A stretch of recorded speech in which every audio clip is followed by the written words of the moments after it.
శ్రీమాత్రే నమః శ్రీ గురుభ్యో నమః హరి ఓం. యా దేవి సర్వభూతేషు శక్తి రూపేణ సంస్థ నమస్తస్సై నమస్తస్సై నమస్తస్సై నమో నమః. ఈ కంటెంట్ మీకు నచ్చినట్టయితే లైక్ చేయండి, 10 మందికి షేర్ చేయండి.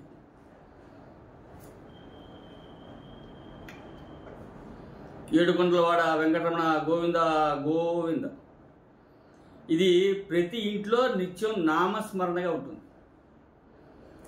లక్షలాది కోట్లాది భక్తులు విశ్వవ్యాప్తంగా ఉన్నటువంటి హిందూ బంధువులందరూ కూడా దూరం అనేది కూడా లెక్కించకుండా ఎన్ని కష్టాలు వచ్చినా ఎంత ఖర్చు అయినా ఆ ఏడుకొండల వారిని దర్శించి తరించాలనేటువంటి తాపత్రయంతో ఉంటుంది. ఉభయ రాష్ట్రాల్లో అంత పరమ పవిత్రమైనటువంటి దేవాలయం, అంత శక్తివంతమైనటువంటి దేవాలయం ఇంకోటి లేదని చెప్పచ్చు. గత కొద్ది రోజులుగా, సంవత్సరాలుగా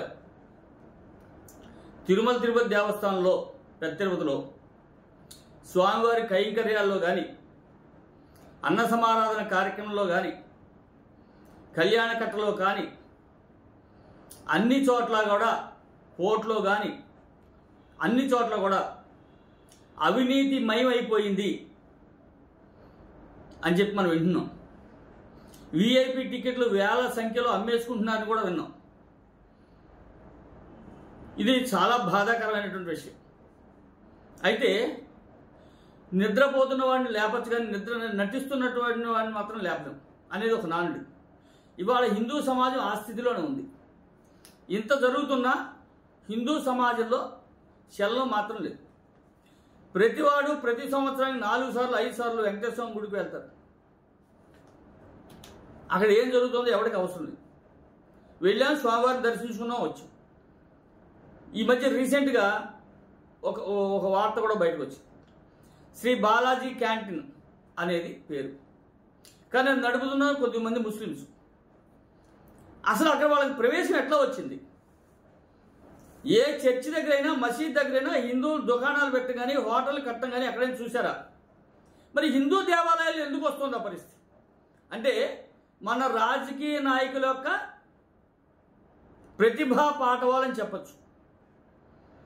వాళ్ళకి హిందువుల పట్ల చులకన భావం, హిందూ సంస్థల పట్ల చులకన భావం, హిందూ దేవీ దేవతల పట్ల చులకన భావం, హిందువుల్లో ఐక్యత లేకపోవడం అనేది ఒక మంచి ప్లస్ పాయింట్. వాళ్ళకి కులాలు మతాలుగా విడదీసేసి హిందువుల్ని గుంతగత్తగా ఓట్లు వేయించుకుని హిందూ సమాజాన్ని యావత్తు నాశనం చేస్తూ, హిందూ ధార్మిక సంస్థలను నాశనం చేస్తూ, హిందూ దేవాలయాలను నాశనం చేస్తూ వాళ్ళ పబ్బం గడుపుకుంటున్నారు. ఇదే కోవలో నిన్న ప్రస్తుత ముఖ్యమంత్రి ఆంధ్రప్రదేశ్ గౌరవనీయులు నారా చంద్రబాబు నాయుడు గారు కూటమి ఎమ్మెల్యేలతో మీటింగ్లో మాట్లాడుతూ అత్యంత బాధాకరమైన విషయం, చెప్పడానికే చాలా ఇబ్బందిగా ఉంది అంటూ ఒక విషయాన్ని కొండబాగొట్టినట్టు చెప్పారు. ఏమిటంటే, తిరుపతి స్వామివారి లడ్డూలో నెయ్యికి బదులు జంతువుల యొక్క కొవ్వుని వాడారు. ఇది ఎంత దారుణమైనటువంటి విషయం చూడండి. ఎంత పరమ పవిత్రమైనటువంటి దేవాలయం ఎంత హీన స్థితికి దిగజార్చారు పాలకులు. ఈ పాపం ఎవరిది? ఈ పాపంలో కొంత హిందూ సమాజాన్ని కూడా ఉంది. ఎందుకంటే నిర్లిప్తత అనేటటువంటి నిద్రపోతున్నటువంటి సమాజం ఇది. ఎక్కడ ఏం జరుగుతుందో కూడా తెలియనటువంటి పరిస్థితి. ఇప్పటికైనా మనం మేల్కొనకపోతే ఆంధ్రప్రదేశ్లో దేవాలయాలు ఏవి కూడా పవిత్రతను ఉండవు, పవిత్రతను కోల్పోతాయి. ఇప్పటికే దేవాలయాలు ఒక వ్యాపార కేంద్రాలుగా మార్చేశారు. ఇవాళ ఎన్ని టికెట్లు అమ్మా, ఎన్ని వేల కోట్లు వచ్చింది ఆదాయం. ఇదే లెక్క పెడుతున్నారు తప్ప హిందూ దేవతలకు కానీ, హిందూ ధార్మిక సంస్థలకు కానీ, హిందూ ధర్మానికి కానీ వీళ్ళు ఉపయోగిస్తున్నటువంటిది వచ్చేటటువంటి దాంట్లో 1%, 2% మాత్రమే. 98% అన్యాయంగా, అక్రమంగా తరలి వెళ్ళిపోతుంది. ఈ మధ్యకాలంలో చాలా వింటున్నాం, స్వామివారి బంగారం దోచేశారని, నగలు లేవని, మాయమైపోయినాయని చాలా రకరకాలుగా పేర్లు పెట్టుకుంటున్నారు. కానీ ఇక్కడ అసలు ఎవరు ఇది పాటిస్తున్నారు? ఈ పాలకులు ఏం చేస్తున్నారు? పాలకులు అంటే, ప్రజాపాలకులు అంటే వాళ్ళు ఏమనుకుంటున్నారంటే ప్రజల ఆస్తులు మనవి అంత అనుకునే పరిస్థితికి వచ్చారు. ప్రజల్ని సంరక్షించాలి, వాళ్ళ ఆస్తులను సంరక్షించాలనే భావన వాళ్ళ లేదు. కాబట్టి వాళ్ళ హిందూ దేవాలయాలకి దుస్థితి పట్టింది. ప్రతి చోట కూడా, ప్రతి దేవాలయంలో కూడా, ఆర్థిక పుష్టి కలిగినటువంటి దేవాలయాలను కూడా అన్యాయ అక్రమాలకు నిలవుగా మారిపోయినాయి. కేవలం ఈ ఉభయ ఆంధ్ర రాష్ట్రాల్లో మాత్రమే, తెలంగాణ ఆంధ్రలో మాత్రమే. ఇది నార్త్లోకి వెళ్తే ఇట్లా ఉండదు, కేవలం సౌత్లో మాత్రమే ఈ పరిస్థితి ఉంది. కాబట్టి ఇప్పటికైనా హిందూ సమాజం మేల్కొనకపోతే, నిన్నదాకా చూసాం మనం, వినాయక పందిని చాలా గ్రాండ్గా చేశారు, లక్షల కోట్లు ఖర్చు పెట్టారు. వెంకటేశ్వర స్వామి బ్రహ్మోత్సవాలు వస్తున్నాయి, లక్షల కోట్లు ఖర్చు పెడతారు. కానీ అసలు అక్కడ ఏం జరుగుతోంది? కొండ మీద మటన్ బిర్యానీలు అమ్ముతున్నారని ఈ మధ్య రూమర్ ఉంది. దీని మీద నిగ్గు తేల్చవలసినటువంటి పరిస్థితి ఎవరు చెప్పట్లేదు. దీని మీద ఎవరు హిందూ సమాజంలో ఉన్నత స్థాయిలో ఉన్నటువంటి వాళ్ళు కూడా ప్రశ్నించే పరిస్థితుల్లో లేదు. సామాన్య మానవులకి ఇవి పట్టం. ఎందుకంటే స్వామివారి దర్శనం భాగ్యం లభించింది ఈ జన్మకి అనుకుని ఉంటారు. కానీ సమాజంలో కొన్ని వర్గాల వాళ్ళు దీని గురించి ఆలోచించాలి కదా.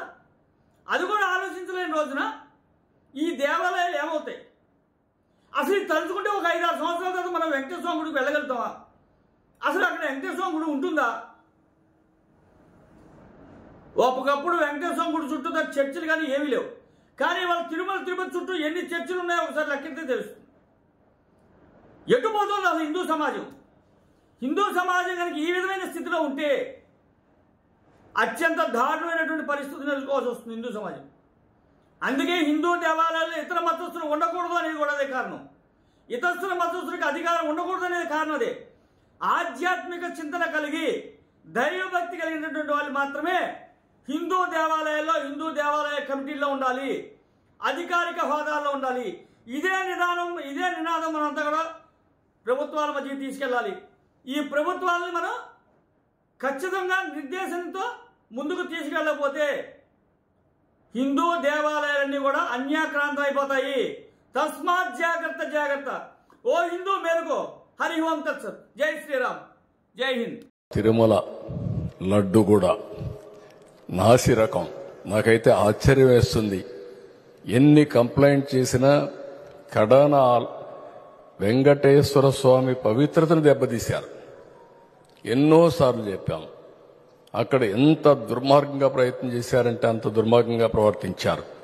కడాన అన్న దానంలో క్వాలిటీ ఆఫ్ ఫుడ్ లేకుండా చేశారు.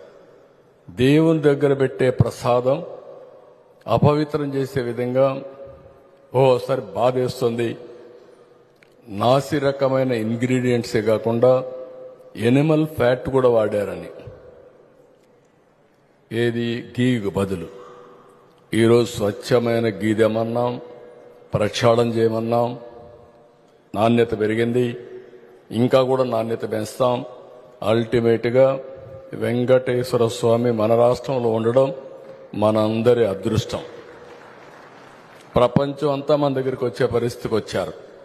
అలాంటప్పుడు వెంకటేశ్వర స్వామి పవిత్రతను కాపాడుకోవాల్సిన బాధ్యత మనందరి పైన ఉంది. ఇది కూడా చేస్తామని చెప్పి కూడా నేను మీకు తెలియజేస్తున్నా.